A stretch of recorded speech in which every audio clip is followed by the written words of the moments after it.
Hello, my dear students. Today we will discuss about the topic cyberspace and information overload.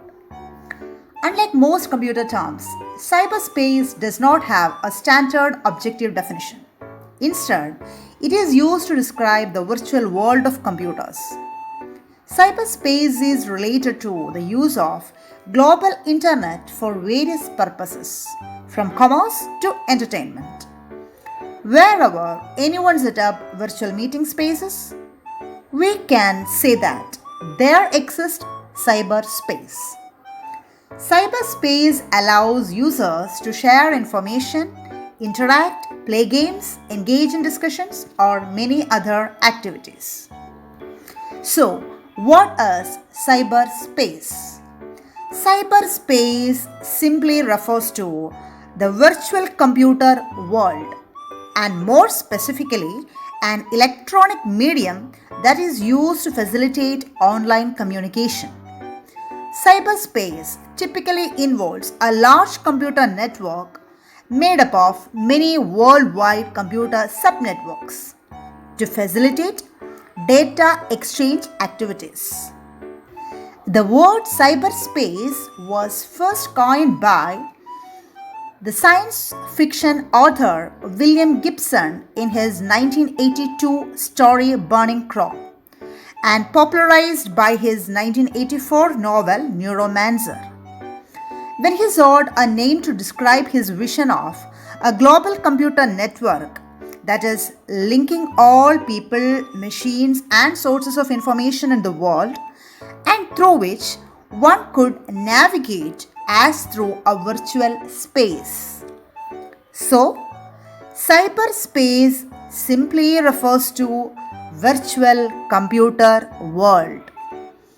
One of the main features of cyberspace is an interactive and virtual environment for a broad range of participants.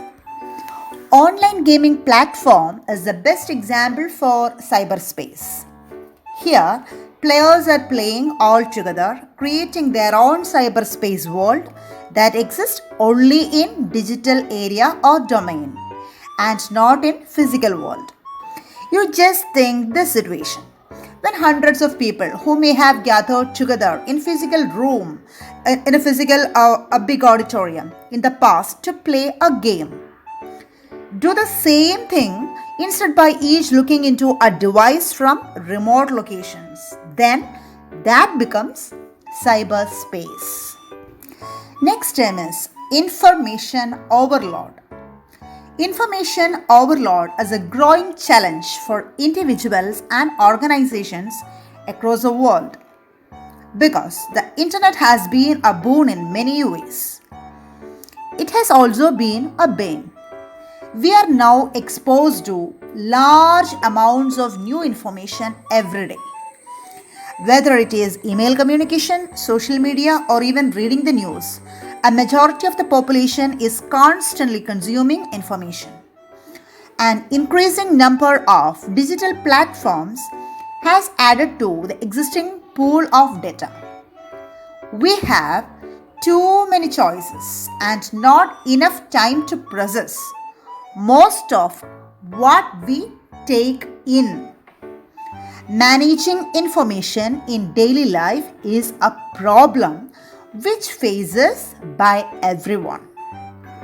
So, information overload is the problematic process of trying to understand something and make the right decision when we have too much information about what we are trying to decide about. Consider an example, that is information overload, how it is taking place at workplace. Most business, from small organization to large organizations, they are dealing with information overload. The thing is, most employees have to deal with excessive amounts of information and data every day at work. Not only does information overload slow employees' productivity, it also impacts their ability to make timely decisions. What is happening there? They feel confused, stressed out, frustrated, and naturally start making mistakes. So, simply put, information overload shuts our brains down. In learning environment or in classrooms also, we should not give our students too much information at once.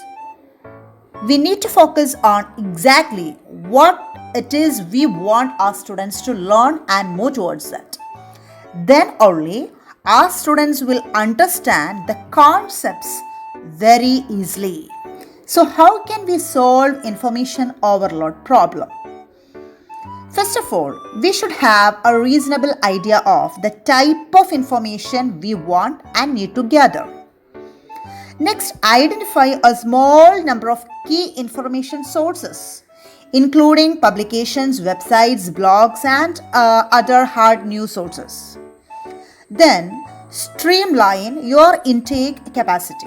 That means, once you recognize the kind of information you require and a handful of the best sources, you need to establish a better way of receiving and applying such information that will benefit you.